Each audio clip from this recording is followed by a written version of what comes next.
अस्सलामु अलैकुम वरहमतुल्लाहि वबरकातुह। नहमदुहु व नुसल्ली व नुसल्लिमु अला रसूलिहिल करीम अम्मा बाद। फ़अऊज़ु बिल्लाहि मिनश्शैतानिर रजीम बिस्मिल्लाहिर रहमानिर रहीम। नाज़रीन, आज के तीसरे एपिसोड में आपका इस्तक़बाल खैर मक़दम है। रमज़ान मुबारक के पुरकैफ़ सातों से आप लुत्फ़अंदोज़ हो रहे हैं। आइए कुरान पाक के कुछ तफ़हीम सुनने की कोशिश करते हैं, कुरान पाक को समझने की कोशिश करते हैं। आज इंशाअल्लाह तीसरे पारे के हवाले से कुछ बातें आपकी खिदमत में पेश करने की सादत हासिल करूँगा। अल्हम्दुलिल्लाह, आप लोगों की मोहब्बतें, इनायतें, आप लोगों का सपोर्ट और आप लोगों के अच्छे फ़ीडबैक, आपके तासुरात मुझे हौसला दे रहे हैं, सहारा दे रहे हैं। मैं उम्मीद करूँगा कि इंशाअल्लाह इस तरीक़े से आप मुझे हौसला देंगे और मैं कुरान पाक की तालीमात को आपके सामने आम करने की कोशिश करूँगा। अल्लाह तबारक तआला मुझे, आपको, हम सबको हक़ सुनने, उस पर अमल करने, उसे आम करने की तौफ़ीक़ अता फ़रमाए। आज जो है इंशाअल्लाह तीसरे पारे के हवाले से गुफ्तगू होगी। अऊज़ु बिल्लाहि मिनश्शैतानिर रजीम बिस्मिल्लाहिर रहमानिर रहीम। तिल्कर रुसुलु फ़द्दलना बअदहुम अला बअद मिनहुम मन कल्लमल्लाहु व रफ़अ बअदहुम दरजात। आइए इस ताल्लुक़ से कुछ बातें समाअत करते हैं कि अल्लाह तबारक तआला के आम इंसानों में अल्लाह तबारक तआला के चुनिंदा बंदे अंबिया अलैहिस्सलाम की जमात होती है। अंबिया अलैहिस्सलाम में भी चुनिंदा रसूल हुआ करते हैं। अब रसूलों में भी अल्लाह तबारक तआला ने जो है वो बाज़ को बाज़ पर फ़ौक़ियत अता फ़रमाई और फिर जो है वो बाज़ में बाज़ को दर्जा और फ़ौक़ियत अता फ़रमाई। उसी में से कोई जो है वो कलीमुल्लाह कहलाए, और जैसे हज़रत मूसा अलैहिस्सलाम को कलीमुल्लाह कहा गया, इसी तरीक़े से हज़रत ईसा अलैहिस्सलाम को रूहुल्लाह कहा गया, इसी तरीक़े से हज़रत इब्राहीम अलैहिस्सलाम को खलीलुल्लाह कहा गया, इसी तरीक़े से हज़रत आदम अलैहिस्सलाम को सफ़ीउल्लाह कहा गया, और हमारे नबी सल्लल्लाहु अलैहि वसल्लम को जो है वो हबीबुल्लाह कहा गया। इस तरीक़े से अल्लाह तबारक तआला ने जो है वो उनकी अपनी अपनी शान और दर्जे जो है वो बयान फरमाए। लेकिन ये दर्जात का जो फ़र्क है नबी और रसूलों के दरमियान में, तो ये कभी किसी कमी या कोताही की वजह से नहीं, बल्कि उनके मनसब और ज़िम्मेदारी में फ़र्क और अहमियत के पेश नज़र अल्लाह तबारक तआला ने ऐसे मकाम मरतबे इनायत फरमाए। और फिर जो है जो दीगर अंबिया अलैहिस्सलाम को अल्लाह तबारक तआला ने खुसूसियतें और जो है कमालात अता फ़रमाए, उसका पूरा जो है असर असीर, उसकी तमाम जो है वो तमाम चीज़ों की जामे सिफ़त जो है हुज़ूर अलैहिस्सलाम में जो है समा दी गई और हुज़ूर अलैहिस्सलाम में डाल दी गई। अब इसके बाद जो है बयान फरमाया कि आगे जो है मज़ीद कि अल्लाह तबारक तआला जो है वो रसूलों के आने के बाद अगर चाहता तो अल्लाह तबारक तआला ज़बरदस्ती तमाम इंसानों को ईमान लाने पर मजबूर कर देता, मगर उसने इंसानों को इख्तियार दिया कि वो चाहें तो ईमान लाएँ, चाहें तो ना लाएँ, हक़ उनके सामने वाज़े है। फिर उसके बाद बयान फरमाया कि दुनिया में ही सदक़ा व खैरात करके अपनी आक़िबत को संवार ली जाए, वरना क़यामत के दिन जो है किसी सौदेबाजी और ताल्लुक़ात या सिफारिश वग़ैरह जो है वो काम नहीं आएगी, और जो है इसके ज़रिए से जो है वो तुम अपनी आखिरत को संवारना चाहो तो संवार सकते हो। फिर उसके बाद अगले आयत में जो बयान हुआ कि तागूत एक ऐसा किरदार है जो फ़ासिक़ से भी बदतर है। फ़ासिक़ फ़िस्क़ ये होता है कि अहकाम इलाही की नाफरमानी होती है, हरामकारियाँ होती है, तो ये फ़िस्क़ कहलाता है।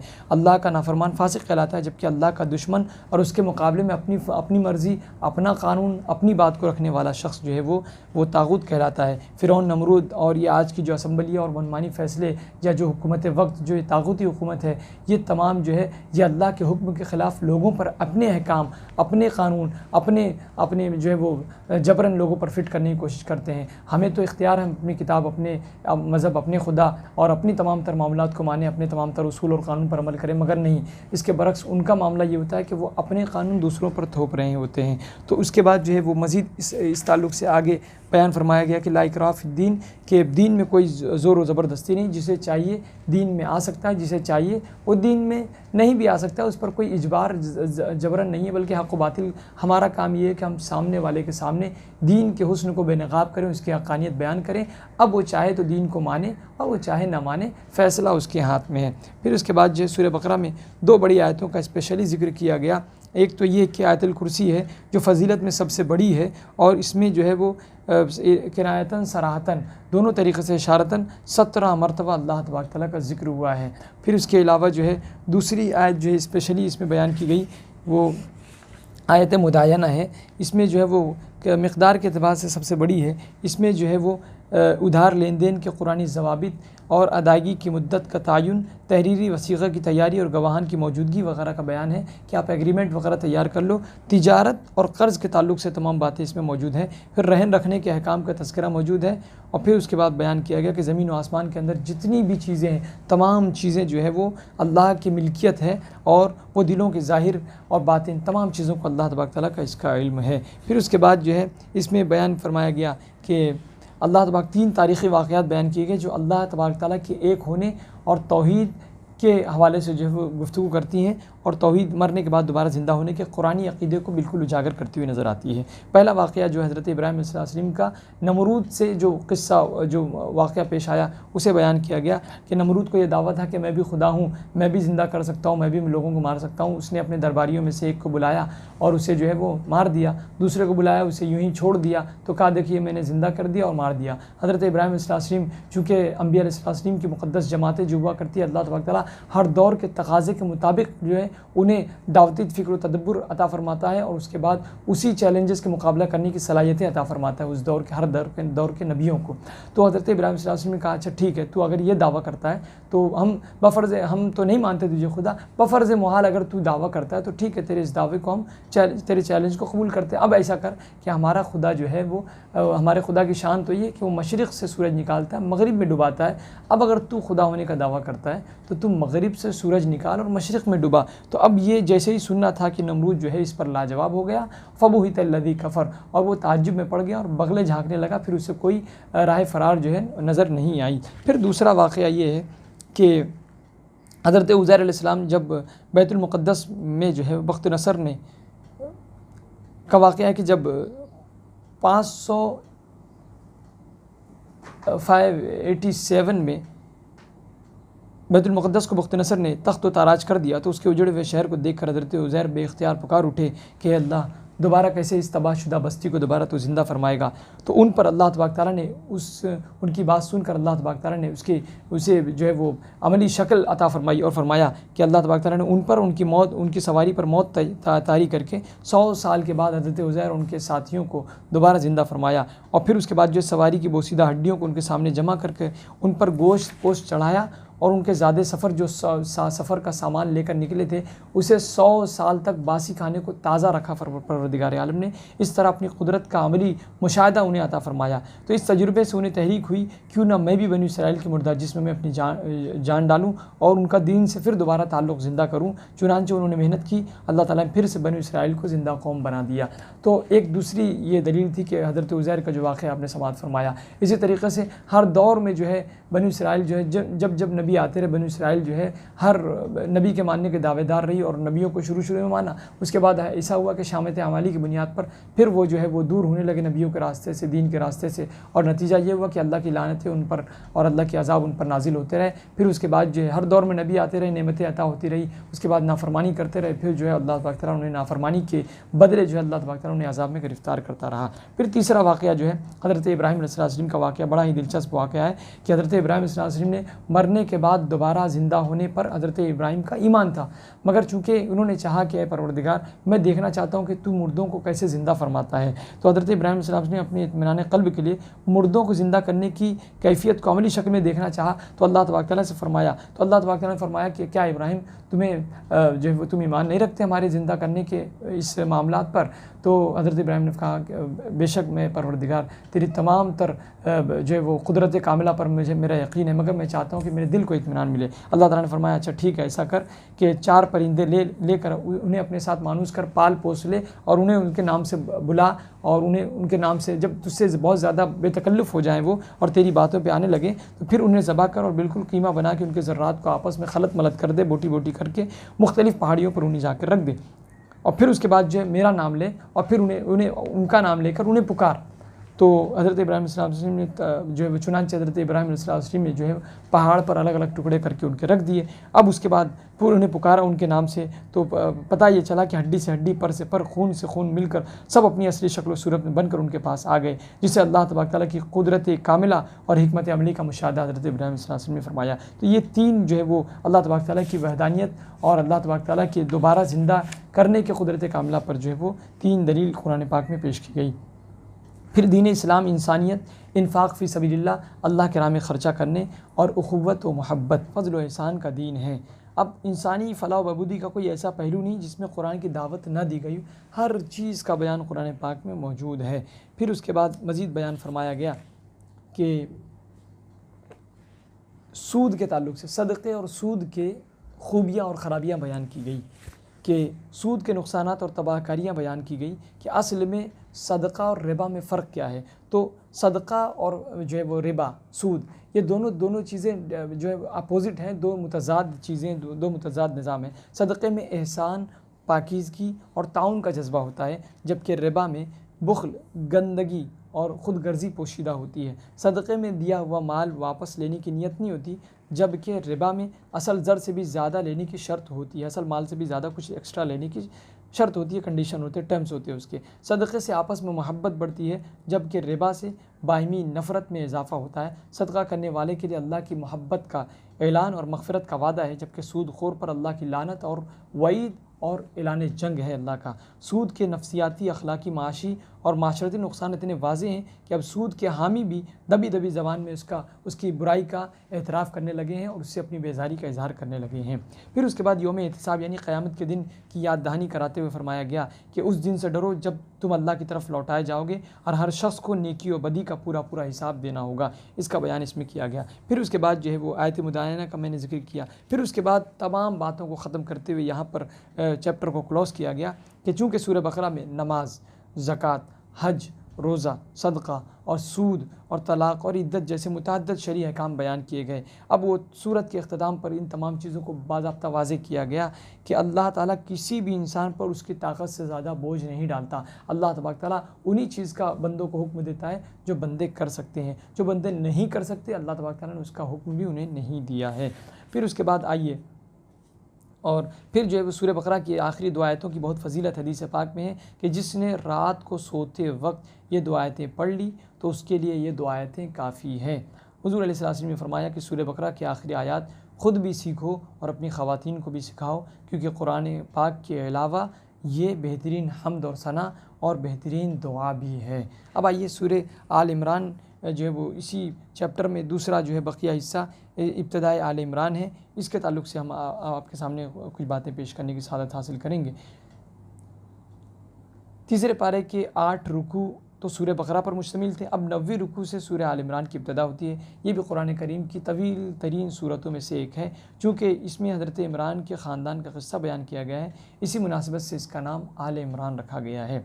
इन दोनों सूरतों के मज़ामीन में हद दर्जा मुनासिबत पाई जाती है, दोनों में कुछ ना कुछ जो है रिलेशन पाया जाता है, आपस में कोई ना कोई जो है वो ताल्लुक़ पाया जाता है। नबी करीम सल्लल्लाहु अलैहि वसल्लम ने इन दोनों सूरतों को ज़हरावीन के नाम से याद किया है, दो रोशन चीज़ या सूरज या चाँद के नाम से इन्हें याद किया है।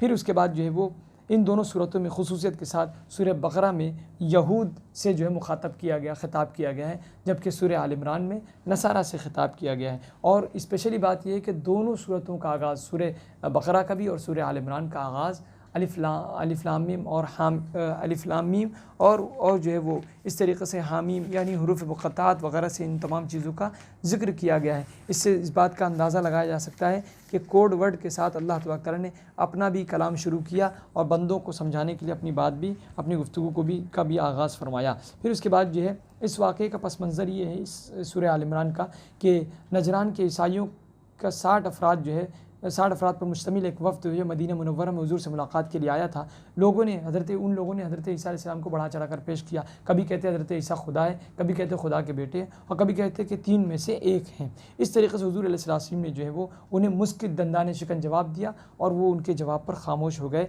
फिर उसके बाद हुज़ूर अलैहिस्सलाम ने अपना जवाब इनायत फरमाया कि अल्लाह ताला ज़िंदा और जावेद है और अल्लाह तबारक ताला पर कभी मौत तारी नहीं हुई थी, जबकि हज़रत ईसा अलैहिस्सलाम पर तो मौत तारी हुई है। अब बाप बेटे के मुशाबे होता है, जबकि हज़रत ईसा अलैहिस्सलाम और अल्लाह में कोई मुशाबत नहीं है। फिर अल्लाह तबारक ताला खाने पीने से पाक है, जबकि हज़रत ईसा अलैहिस्सलाम खाते पीते हैं। और फिर अल्लाह तबारक ताला से ज़मीन व आसमान की कोई भी पोशीदा चीज़ मख्फी नहीं है, कोई पोशीदा नहीं है, जबकि हज़रत ईसा अलैहिस्सलाम से बहुत सारी चीज़ें पोशीदा है। इस पर वो बेजवाब हो गए और वहाँ से चलते बने। फिर उसके बाद जो है वो आगे की गुफ्तगू में बयान किया गया कि अगली आयत में मुसलसल अहले किताब की मजम्मत की गई, उनके जराइम बयान किए गए कि उनका जुर्म क्या था और क्यों उनकी पकड़ की गई। तो फरमाया गया कि जिसमें से एक बड़ा जुर्म ये था कि उन्होंने अंबिया अलैहिस्सलाम को कत्ल किया, खून रेज़ी की, खून बहाए और अल्लाह के नेक बंदों पर मजालिम ढाए वगैरह। इसलिए फरमाया गया कि मुसलमानों को समझाया गया कि समझ जाओ, यहूद व नसारा और काफिरों को दोस्त ना बनाओ, क्योंकि इस्लाम और कुफ्र के दरमियान कोई रिश्ता नाता नहीं और काफिर कभी भी मुसलमान के साथ मुखलिस नहीं हो सकते। इसलिए मुसलमान और मोमिनों को अपना राजदार बनाया जाए, महरम राज बनाया जाए, दोस्त बनाया जाए और उनसे जो है उनसे रिश्ता और नाता जोड़ा जाए। फिर उसके बाद जो है वो बयान किया गया कि इंसान को बीवी, बच्चे, माल दौलत के ख़जाने, सोने चांदी, सवारियाँ, चौपाए, जानवर और खेतियाँ सब भली मालूम होती है, मगर ये सब दुनिया की आर्जी शय है, ये वक्ती तौर पर हैं। अल्लाह तबारक ताला के यहाँ इससे कई ज़्यादा बेहतरीन चीज़ें मौजूद हैं और इससे कई ज़्यादा जो है वो बुलंद चीज़ें अल्लाह तबारक ताला के यहाँ नेमतें मौजूद हैं। तो अल्लाह तबारक ताला ने उन तमाम चीज़ों का, उन नेमतों का मुत्तकी लोगों से वादा फरमाया कि अल्लाह तबारक ताला इससे बेहतरीन चीज़ें जन्नत में अल्लाह तबारक ताला अता फरमाएगा। फिर उसके बाद जो है वो मज़ीद आयत में बयान फरमाया गया कि हुज़ूर अलैहिस्सलाम की अज़मत और उनकी शान को बयान किया गया कि तुम कह दीजिए कि अगर तुम अल्लाह से मोहब्बत के दावेदार हो, तुम चाहते हो कि अल्लाह तबारक ताला तुमसे मोहब्बत करे, तो मेरी पैरवी करो। हुज़ूर ने फरमाया कि मेरी पैरवी करो, अल्लाह तबारक ताला तुम्हें ख़ुद अपना महबूब बना लेगा और तुम्हारे गुनाहों को बख्श देगा। अल्लाह तबारक ताला बहुत बख्शने वाला और मेहरबान है। अब जो है वो इसके अलावा एक वाक़या जनाब मरियम का है कि जनाब मरियम साहिब किरदार पाकबाज़ एलिया, जनाब इमरान की साहिब किरदार पाकबाज़ एलिया हन्ना बिन्त फ़ाक़ूज़ जब हमला हुई तो उन्होंने मन्नत मांगी कि जब वो अपने पैदा होने वाले बच्चों को अल्लाह तबारक ताला की राह में वक्फ़ कर देंगी। और यहाँ हुआ ये कि खिलाफ़ मामूल मामला हो गया, बच्चा नहीं बल्कि बच्ची पैदा हुई। तो जनाब इमरान की एलिया ने अपनी मन्नत की हुई बच्ची को जो है वो अपने वादे के मुताबिक, अपनी मन्नत के मुताबिक पूरा किया, अपना वादा, अपनी मन्नत को पूरा किया और आपका नाम मरियम रखकर आपको हज़रत ज़करिया की कफ़ालत में दे दिया। अल्लाह ताला ने जनाब मरियम को अपनी बारगाह में मकबूल फरमा लिया और आपके बचपन से लेकर जवानी तक के तमाम अय्याम अल्लाह की बंदगी में सर्फ़ होने लगे और यहाँ तक कि बारगाह इलाही में आपके लिए एक से एक जो है वो करामतें ज़ाहिर होने लगी और बेमौका महल जो है वो बेमौसम के फल अल्लाह तबारक ताला की तरफ से आने लगे। हज़रत जनाब ज़करिया जो है हज़रत मरियम के खालू थे, एक दिन उस मेहराब में दाखिल हुए जहाँ सैयदा मरियम इबादत में मशगूल थी। उन्होंने सैयदा मरियम से पूछा कि आपके पास ये सब बेमौसम फल कहाँ से आए? कहा कि अल्लाह की तरफ से आते हैं, जिसको चाहता अल्लाह तबारक ताला बिला हिसाब किताब अता फरमाता है। हज़रत ज़करिया ने जब ये देखा तो बे औलाद थे, आपकी बीवी जो है वो औलाद न दे सकती थी। सैयदा मरियम के पास बेमौसम फल देखकर जनाब ज़करिया भी रहमत इलाही से जो है वो उम्मीदवार हो गए, रहमत इलाही के उम्मीदवार हो गए, पुरुम्मीद हो गए। आपने सोचा कि जब हज़रत मरियम को अल्लाह तबारक तआला बेमौका महल फल अता फरमा सकता है तो मुझे भी बेमौसम औलाद क्यों नहीं दे सकता। चुनांचे आपने दुआ फरमाई कि ऐ मेरे परवरदिगार, मुझे भी अपनी तरफ से पाक औलाद अता फरमा। फ़ौरन दुआ कबूल हुई। हज़रत ज़करिया भी मेहराब में नमाज़ी अदा फरमा रहे थे कि फ़रिश्तों ने आपको बशारत अता फरमाई और पुकार कर कहा कि ज़करिया, आपको अल्लाह ताला की तरफ से यहया नामी पारसा और सरदार बेटे की बशारत हो। अल्लाह तबारक तआला आपको यहया नामी बेटे को जो है वो आपके घर में नेमत के तौर पर अता करना चाहता है आपको। हज़रत ज़करिया उसके बाद 3 दिन तक खलवत नशीं होकर अल्लाह तबारक तआला की ज़िक्र, तस्बीह और मुनाजात और तहलील और वगैरह में इबादतों में मशगूल हो गए। इससे फिर उसके बाद जो है इस बात का भी जिक्र किया गया कि फ़रिश्तों ने पुकार कर सैयदा मरियम को कहा कि अल्लाह तबारक तआला ने आपको बुलंद मर्तबा अता किया है और आपको पाकीज़गी और तहरत अता की है और आपको जहानों की औरतों से बुलंद फरमाया है। फिर उसके बाद जो है हज़रत मरियम भी जो है उन्हें भी हुक्म दिया गया कि आप बाज़ाब्ता सजदा और अल्लाह तबारक तआला की इबादत में मशगूल रहें। फिर उसके बाद जो है वो हज़रत मरियम के यहाँ जो है हज़रत सैयदना ईसा अलैहिस्सलाम के मौजज़ाती तौर पर विलादत के का ज़िक्र किया गया कि हज़रत मरियम जो है बग़ैर किसी शौहर के हज़रत ईसा अलैहिस्सलाम को जो है वो जनती हैं और हज़रत ईसा की विलादत होती है। इस तरीक़े से जो है वो फिर बयान फरमाया गया कि अल्लाह तबारक तआला के नज़दीक जो है जब ईसाइयों ने मुग़ालता पेश किया और गलत बातें उनके ताल्लुक़ से कहने लगी, ईसाइयों ने कहा तो अल्लाह तबारक तआला ने उस शक का इज़ाला फरमाया और फिर ये कहा कि बेशक ईसा अलैहिस्सलाम की मिसाल अल्लाह के नज़दीक आदम जैसी है, जिनको अल्लाह ताला ने बिन बाप के और माँ की मिट्टी से पैदा किया और कहा हो जा तो हो गया। हज़रत आदम अलैहिस्सलाम को अल्लाह तबारक तआला ने मिट्टी के ज़रिए से बिन माँ बाप के पैदा किया। इसी तरीक़े से अल्लाह तबारक तआला अल्लाह तबारक तआला ने चाहा और अल्लाह तबारक तआला की मर्ज़ी शामिल हाल थी तो हज़रत ईसा अलैहिस्सलाम को बग़ैर बाप के अल्लाह तबारक तआला ने पैदा फरमाया। इस तरीक़े से फिर जो है अगली आयत में बयान किया गया कि नजरान के ईसाई पादरियों को हुज़ूर अलैहिस्सलाम से हज़रत ईसा की विलादत के बारे में बहस करने के बाद जब लाजवाब हो गए तो हकीकत को तस्लीम करने पे आमादा तो ना हुए। फिर उसके बाद जो हुज़ूर अलैहि सल्लम ने कहा कि अच्छा ठीक है, ऐसा करो कि तुम हमारे दावत मुबाहिला हुज़ूर अलैहि सल्लम ने उन्हें दिया और कहा कि तुम अगर हक़ को तस्लीम नहीं करते, अपने बेटों को, बाल बच्चों को, अपनी औरतों को ले आओ और अल्लाह की लानत हो झूठों पर। चुनांचे रसूलुल्लाह सल्लल्लाहु अलैहि वसल्लम जब मैदान में हज़रत अली, हज़रत फ़ातिमा, हज़रत हसन, हज़रत इमाम हुसैन रज़ियल्लाहु ताला अन्हुम अजमईन के साथ मैदान मुबाहिला पहुँचे तो नजरान के पादरियों ने जो है वो मुबाहिले के चैलेंज को कबूल करने से इनकार कर दिया और जिज़िया देने पर राज़ी हो गए, क्योंकि उन्हें लोगों ने बताया कि खुदा की कसम अगर तुम उनके मुकाबले में मुबाहिले के लिए खड़े हो गए तो यकीनन तुम शिकस्त खा जाओगे। वो मैं देख रहा हूँ कि नूरानी चेहरे हैं और ऐसा ना हो कि तुम्हें जो है ज़िल्लत और रुसवाई का सामना करना पड़े, इसलिए जो वो कह रहे हैं वो कर लो।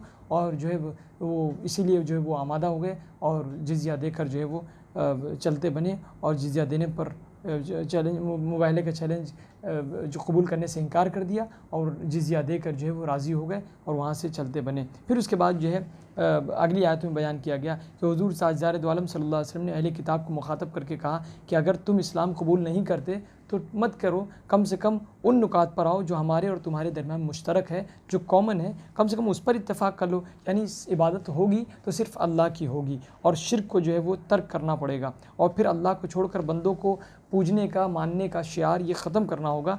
अच्छा हुआ ये कि अहले किताब मुश्तरकात पर भी जमा न हुए और उनकी हरदर्मी जो है वो कायम के कायम रही और इसकी वजह से जो है अहले किताब मुशरिक जो शिर्क को पर आमादा रहे और जो है वो अल्लाह के रसूल की बातों को मानने से इनकार कर दिया। लिहाजा अहले किताब मुशरिक ही मुशरिक रहे, ईमान वाले नहीं हुए। फिर उसके बाद जो है इन सूरत में आगे चलकर बयान किया गया कि ये बतलाया गया कि कुफ़ार हज़रत ईसा के जान के दर पर थे कि उनको किस तरीके से मारना है। अल्लाह ताला ने हज़रत ईसा को बशारत दी कि मैं आपको ज़िंदा आसमानों की तरफ उठा लूँगा और आपका कुफ़ार जो है बाल भी बेका नहीं करेंगे। चुनांचे अल्लाह ताला ने इसके बाद जो है अपना वादा पूरा फरमाया और हज़रत ईसा अलैहिस्सलाम को ज़िंदा उठा लिया और अब जनाब ईसा क़यामत से क़ब्ल दिमश्क की जामा मस्जिद के मशरक़ी मीनार पर उतरेंगे और दज्जाल के फितने का ख़ात्मा करेंगे। अगली आयत में बयान किया गया, अहले किताब को आगाह किया गया कि अहले किताब ख़ुद तो गुमराह हैं और लोगों को भी गुमराह करना चाहते हैं, इसलिए जो है वो मज़ीद फिर इसीलिए फरमाया गया कि हक़ के साथ वो बातिल को आमेज़िश करते हैं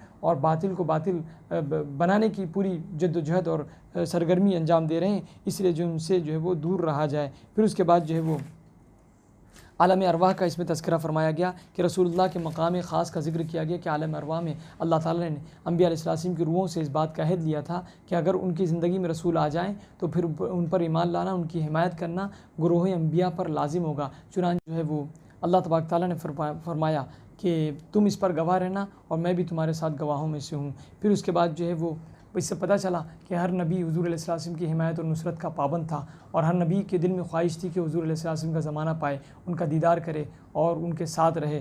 तो उसके लिए जो अल्लाह तबारक ताला ने इसका अमली मुज़ाहरा जो है मेराज के शब में फ़रमाया। तमाम अंबिया अलैहिस्सलाम सफ़ बस्ता खड़े थे और हुज़ूर अलैहिस्सलाम को इमामुल अंबिया होने का शर्फ़ हासिल हुआ और फिर जो है इसका अमली इजहार हुआ। फिर उसके बाद जो है वो आखिरी आयत में फ़रमाया गया कि दीन इस्लाम एक तसलसल का नाम है जो हज़रत आदम अलैहिस्सलाम से लेकर हुज़ूर अलैहिस्सलाम तक चला आ रहा है। इसी दीन की तरफ तमाम लोगों को बुलाया जा रहा है। अल्लाह ताला ने आसमानों और ज़मीनों और उनके दरमियान तमाम मखलूक का जो भी तकवीनी निज़ाम है, खुशी या खुशी इंसान चाहे तो इंसान के ख्वाही न ख्वाही, इंसान के चाहने न चाहने, हर तरीक़े से जो है वो इसी निज़ाम का पाबंद है। इस्लामी वो दीन है जिसकी दावत हज़रत इब्राहीम अलैहिस्सलाम में, हज़रत इस्माइल, हज़रत इसहाक़, हज़रत याक़ूब और उनकी औलाद हज़रत ईसा मूसा, हज़रत मूसा ईसा और दीगर अंबिया से देते आए। इस्लाम के सिवा किसी भी दीन को हरगिज़ कबूल न किया जाएगा। ईमान और कुफ्र जो है दो मुतज़ाद चीज़ें हैं, दो कॉन्ट्राडिक्शन है, दोनों आपस में एक दूसरे के अपोजिट हैं जो कभी जमा नहीं हो सकते। बस अगर कोई शख्स इस्लाम के सिवा किसी और दीन में पनाह तलाश करेगा तो वो खसारा उठाएगा और खसारे वालों में से हो जाएगा। अल्लाह तबारक तआला इन बातों इन गुफ्तगू के दरमियान जो भी ख़ता हो गई परवरदिगार मुझे माफ़ फरमाए और जो है इस तरीके से ये जो है वो तीसरा पारा अपनी तमाम तर रानाइयों के साथ, अपने तमाम तर जलवों के साथ इख्तिताम पज़ीर होता है। और इंशाअल्लाह फिर मुलाकात होगी। अल्लाह तबारक तआला हम सबको फ़हम दीन के साथ साथ इस्लामी निज़ाम के सांचे में रहकर ज़िंदगी गुजारने की हम सबको तौफ़ीक़ अता फ़रमाए और हम सबको कुरान पाक के फ़रामीन पर अमल करने की तौफ़ीक़ अता फ़रमाए। अस्सलामु अलैकुम व रहमतुल्लाहि व बरकातुहू।